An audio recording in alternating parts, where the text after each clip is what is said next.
mi a csuda. Most indológus, régész, egyiptológus, költő, író, bajkeverő, politikus, Mondéket ismerő, titulusra voksolnak. Büszkén vállalom ezt a titulusomat is, hogy bajkeverő vagyok. Akkor maradt-e abból az időszakból bármi olyan dolog, amivel még most is közösséget tudnál vállalni azzal az eszmeiséggel, vagy az egészet úgy, ahogy van, megtagadtatok kavonóval? Semmivel nem tudok közösséget vállalni, tehát az egészből csak a tapasztalat maradt meg az, hogy némileg megkomolyodtam, felnőtté értem, és gyakorlatilag annyi maradt meg, mint amikor, hogyha egyszer megégetjük a kezünket, akkor tudjuk, hogy ahhoz a tárgyhoz többé nem megyünk közel. Tehát ennyi maradt meg mindössze, hogy ilyet soha többé nem szeretnék csinálni. Én költőként kezdtem, érdekes, nem íróként. Tehát én nekem a regényírói vagy az írói énem az inkább csak kibomlott ebből. Eredetileg úgy nézett, hogy íra lesz az enyém, tehát hogy költőként is működnék. És minden esetre azt, hogy nem tudok kibújni ebből a könyvegből, hogy költőként indultam. Én is minden esetre, igen, végül esetre egy elég fontos részét fogtam meg a könyvnek, és a könyv céljának az erkölcs. Mert bizony ez az egésznek a lényege. Mert igazából már is rátérhetünk arra, hogy mi a műfaja ennek a könyvnek, mennyiben fantasy és mennyiben nem az. Még mindig találok benne. Még mindig pedig már szinte fejből fújom, de olyan szinten, és nem csak a gyűrűk a szilmariokat, a gyűrűkeresését próbálom a ciklus. Ha szerintem is azt mondani, hogy ez most egy magyar gyűrűk ura akar lenni, de azt mindenképpen azért elmondhatjuk, hogy annyiban még objektíven is mondhatjuk, hogy rokon, vagy hasonlít, vagy annyi közös vonása van a gyűrűk ura világgal, a Nimrod világnak, hogy itt is nagyon jellemző a kozmikus igény, a globális felépítés, tehát hogy magyarán, ahogy Tolkien egy bolygót teremtett szabályszerűen. Mert hát ugye nem csak egy kontinens, Középföldön kívül vannak azért más kontinensek, tehát nem arról van szó, ugye? Ugye itt is gyakorlatilag egy egész bolygó meg van alkotva. A csakrákkal mi a helyzet itt? És azt szokták mondani, hogy a Pilisben a földünknek, tehát magának a földünknek az egyik csakrája, nevezetesen éppen a szívcsakra található. Tehát szintén volt egy ilyen ókori elképzelés, hogy ahogyan nekünk embereknek 7 csakránk van, úgy magának a földnek is 7 csakrája van, és pont a szívcsakra, a 4. csakra, az éppen Magyarországra esik. Aha. És ebben te hiszel, vagy? Én a magam részéről abban biztosan hiszek, hogy maga az univerzum nem csak anyagból áll, és hogy a tudat az anyag felett áll. És abban mindenképpen hiszek, hogy az ember az nem csak 50 akárhány kilónyi szén, hidrogén, fehérje, szénhidrát, foszfor, kén, stb. Én hiszem, hogy az ember ennél sokkal több. A szereteten keresztül a másik fontosabb, mint ő maga. Igen. Hát azt kell, hogy mondjam, hogy egy hősi halált halt ő tulajdonképpen, és ez a maximum, amit lehet csinálni. Akkor neked mi van jelő? Nekem valószínűleg én már megkérdezett a tündérvilágból kapcsolatosan egy dolgot. Igen?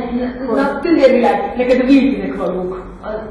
Te vízi lettél ebben a történetben. Igen, tudom. Azt már most tudom. Igen, csak azt nem tudom, hogy Anahita vagy Anna Hitél az egy. Úgy emlékszem, hogy akkor a tanulmányaidat is fel kellett függeszteni az eltén 2 évre, talán a Károlira nem is vettek fel, vagy nem vettek át. Mi történt azóta a tanulmányok tekintetében? Igen, ez valóban így történt. Akkor engem 2 évre kitiltottak az eltéről, és ezért próbálkoztam a Károlival. Gyakorlatilag annyi történt, hogy a 2 év lejárt, és automatikusan beiratkozhattam a 2 év után az eltére. Jelen pillanatban a tanulmányaim befejezésénél tartok. Így van, pontosan 5 év mind a 2-ből, egyiptológiából és régészetből is.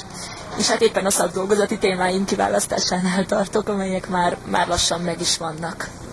Azt mondtad itt a könyvbemutató elején, hogy számodra az ismertség, vagy ahogy te fogalmaztál, személyi kultusz nagyon fontos számodra. Ez alatt mit értettél?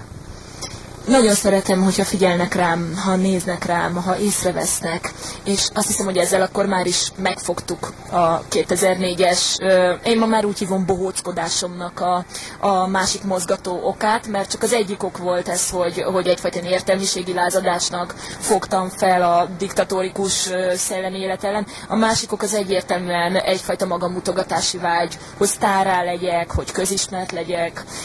Ma már azt mondom, hogy kegyetlen árat fizettem érte, és élvezem a közönséget, most is élvezem a tapsot, most is szeretem, ha rólam van szó, az tény.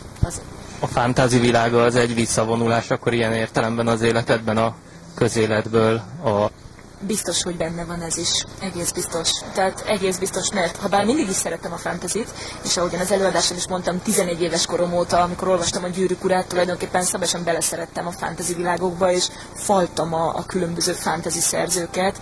Tehát nekem akár Beagle-től az utolsó egyszarvú, vagy Mihály Endétől a Végtelen történet, nekem ezek alapművek voltak kamaszkoromban, tehát mindig is fantasy rajongó voltam. Nézd meg, ez szerintem tök jó. Ez viszonyult a szívben, ez a csukjás figura. Próbálom társítani valami jelenetet. Nem tudom, melyiket társítható, vagy egyáltalán társítható. Valami vallatás. Valami, hát igen, én is azt gondolom, hogy ez egy vallatás. Mint az a csukjás figura kinyújtaná a kezét és varázsolna, vagy valami ilyesmi. Látszik. Már többen voltak, hogy ez egy árkópóló, és már volt olyan nimródos rajongó, aki nem vittek az utcán szólítva megkérdezte tőlem, hogy ugye nem az árkónak valamelyiket reklámozom. Fontos. Nem megmondom ember úgy az egész beszélgetésre, ahogyan beszéltem, hogy én ezzel az egész könyvvel, de különösen a Margot, tehát az Ariador alakjával, én a keserűségnek a orvosi diagnózisát, a lélektani diagnózisát kívántam adni.